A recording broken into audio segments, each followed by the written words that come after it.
Oh, Jennifer, what were you thinking? Do you not realize what you were doing? What's up, YouTubers of the world? MegaGeek Mixer here to give you guys my review on Black Lightning Episode 8. But before I do that, I'm going to give y'all a quick review on what I thought of the last two episodes of last 2 weeks that dealt with Looker and her territory in South Freeland. Now, it was great to see Looker. I know a little bit about her, she being one of the original outsiders who came in as a late member. I can't exactly remember per se what her powers were, and when she joined them, I mean, I knew she was just like, she was a regular woman at first who felt like she was a failure and wasn't beautiful enough, and then she became beautiful and stuff. But then I'd also remember DC shifting her powers into where she was a vampire, and that's kind of what we got with the, in a sort of sense, not exactly vampire, but her powers could go in that sort of direction. Like, also we found out she wasn't like a green light baby or anything like that. Instead, she was pretty much just like Jefferson, one of the original metas who existed 30 years ago, who came out in the open. And then sometimes she moved over to South Freeland and changed things to where like whites and blacks were on opposite sides there. And as Jefferson put it, it was kind of like she was being racist, because the fact that, here's the thing, that the girl who also had her boyfriend, who unfortunately died in episode 5, it was, yeah. It turns out those two were trying to create a unity, hoping to break this little cycle thing that was going on here. But of course they knew the risk this could start a war, but they didn't want that because they didn't care about all that, and they didn't want to keep going on with what Looker was doing. Oh, but I think it's more on the line that maybe Looker was, with Looker's powers, it's like she could control these people, and that's why it was kind of like this, and what made it, in a sense, bring it to that point. But still, it was good to see finally get the debut of Looker. I would like to think that maybe we haven't seen the last of her. Like, even though they battle her and it looked like they've killed her off, and the fact that they're giving her to the ASA in the end, what made me think that maybe we'll see her again. I would like to hope so, because I would like to see more of her. Also, like we all knew, Peter Gamby was alive and well. Because, hey, in these hero movies, you gotta have a body or on-camera death to know that these guys are dead. If you don't have something like that to show for it, then yeah, that's pretty much showing us they're alive and we just don't know when they'll return. Luckily, they didn't keep us in the slow burn of that. They like just revealed it pretty much quickly. And eventually Jefferson found out, and I love that emotional moment when he told Gamby, "You are my family." He gave him that hug there. Oh, and two more things I'll say is, first off, when Jefferson Pierce met Looker and Looker was wanting to kill him by electrocuting him, biggest mistake of your life there, girl, because I just love that scene right there. Jefferson hearing that baby going like, there she is. By the way, my power doesn't come from the suit. Thanks for the charge, though. Bam and spam. Out of there. And finally, Grace. Now, we got a little more sort of glimpsiness into her powers and the fact that she still needs that medication, but we still aren't, from what it's showing, it doesn't look like this is how what her powers are in the comics. It looks like they're going with something different.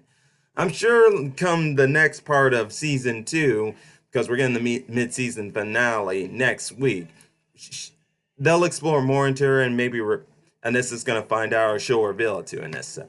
But now let's get on to the real topic of the day, and that's this chapter right here. I mean, not this chapter.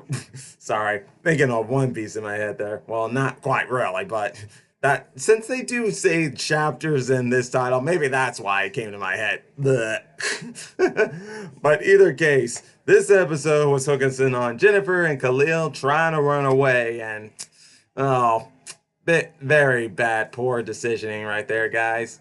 You really needed to think this through, and you weren't thinking this through at all. Because like over for the past few episodes, Khalil was starting to realize he can't do what Tobias wants. He even wanted him to kill a priest in the last 2 episodes. He kept trying to warn the priest to go, but that priest wasn't going anywhere. And I wanted him, stand up, man. But obviously this Khalil kid won't do it. And Tobias Well, who visited his mother in this episode, I've got to be on his side with and the fact that that Khalil's mom is strong, whereas Khalil is not very strong in the way. Now, this is not me saying that he's not strong to take a life, because no, I'm not trying to say that at all. Just the fact that here's the thing, the priest and the mother, they are strong and determined. They stand their ground. They're not afraid to show it. Whereas, unfortunately, Khalil, he wouldn't stand his ground. Instead, he would try and run and stuff. And I get it. Tobias is scary, and he got in very deep that maybe it's understandable why he would run away, but still, what's running away gonna do you? Because as he saw, here came some people after him, and in this case, not people Tobias work for Tobias Well, because Tobias Well, his men already tried it and they didn't do it. So instead, he calls in a hit woman who he seems to have history with, a girl named Cutter. Because here's the thing, while Tobias Well was, before calling her, he was actually having a talk with his sister Tori, like looking at that painting of her and talking about how he made a mistake with what he was doing with Khalil and how he should have gotten rid of him when he had the chance, especially since he saw that Khalil was weak in the fact of not being a killer and everything. And then, yeah, here, that woman Cutter, she and Tobias seem to have some history together, because even Cutter knows about Tori, his sister. Now, that doesn't, now their history's very bad blood, it seems like, but considering this is business going on right now, it seems like they're like putting that aside to focus on the thing that's mattering, and that's finding Khalil.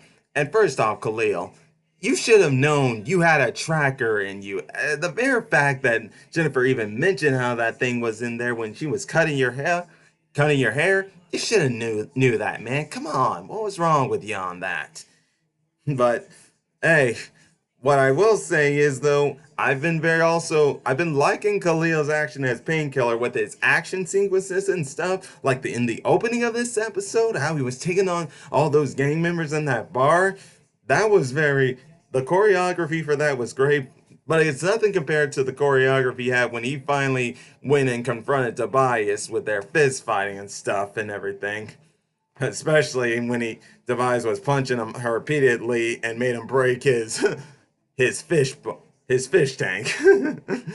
Yeah, Tobias like, it done broke my fish tank. Look what you did to my fish tank. Man, that was crazy. But but even still, what I said at in my intro spot, Jennifer, come on.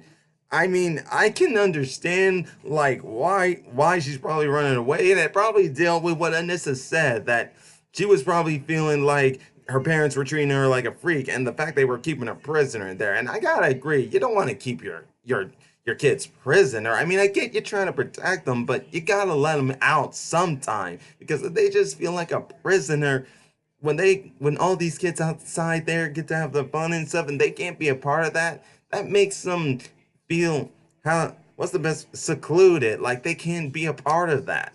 Because Jennifer has said she just wants to be normal, and one of the things about being normal is go out there, let them have some fun. But even still, while I may understand maybe that's why Jennifer left, I still cannot cannot it cannot make me look past the fact that she does not realize what she is doing, how she's hurting her family here. Come on, Jen. I mean, if you would even saw how Lynn was feeling when she went into your room and started tearing things apart because she was freaking out, you would have just gone straight back home. And even when they finally find you, you're still running away? Girl, come on. Think about how your family's feeling here. You are really hurting them by just running away and not talking with them and everything. Okay, I get it. They haven't exactly been the best. Lynn and Jefferson haven't exactly been doing the best with trying to listen to you. But right now with what you're doing and everything, all the harm you're bringing, and for the fact that when Black Lightning and Thunder showed up and Cutter and got away, just like Jin and Khalil got away, Cutter calls on Tobias well. And unfortunately, when she's mentioning how Black Lightning's there and how Tobias knows that Pierce girl is with Khalil, oh, I'm afraid to say it, but I think Tobias well is starting to figure it out. He's starting to figure out who Black Lightning is, and in this process, who Thunder is, and in the process, we'll know who this whole family is. Jen, you're really risking this here. You are real. I'm pretty much just gonna say it like, yeah, with what I saw in the promo, they're trying to make us believe Jin's gonna die, but no, that's not gonna happen. I'm sure they're gonna get her back, but I'm sure the aftermath of her running away is gonna come back to hit them in the second part of season 2, and it won't be pretty. It will not be pretty at all. Also, like, I did love that during the episode how like Anissa and Gamby had their talk, because Anissa wasn't really happy with the fact that Gamby was staying secretive about being dead and everything. And yet Gamby did bring up a good point that like sometimes we keep secrets from the ones we love. It's a complicated thing because here's the thing: when it comes to those you love, there's some things you want to tell them and some things you feel you shouldn't tell them right then and there. And then it gets to the point where you just don't know when's the right time to tell them. Secrets can be tough to try to what's the best way to put it here? Secrets can be tough to try to tell straight off the bat, especially with whole situations like people are trying to assassinate you and stuff like that and all this other stuff. We're all keeping secrets here because maybe we're thinking it's for the best. And maybe sometimes in that moment it is, but later on it isn't. It's complicated. Love's complicated.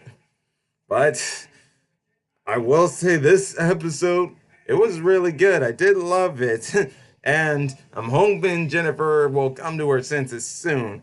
I don't know what's going to happen with Khalil here, considering Tobias is onto him and stuff. I wouldn't, I would like to think he's not going to die either. And he'll work his way to retribution to maybe even to the point where, yeah, what's the best way to put it here? He'll like, be able to make amends at the end of this season to where he'll make up for when he nearly killed Jefferson. But we'll have to wait and see on that. But this is all I have for today. I would like to know your guys' thoughts on Black Lightning. Was it wrong of Jen to leave? Do you understand partially why she left?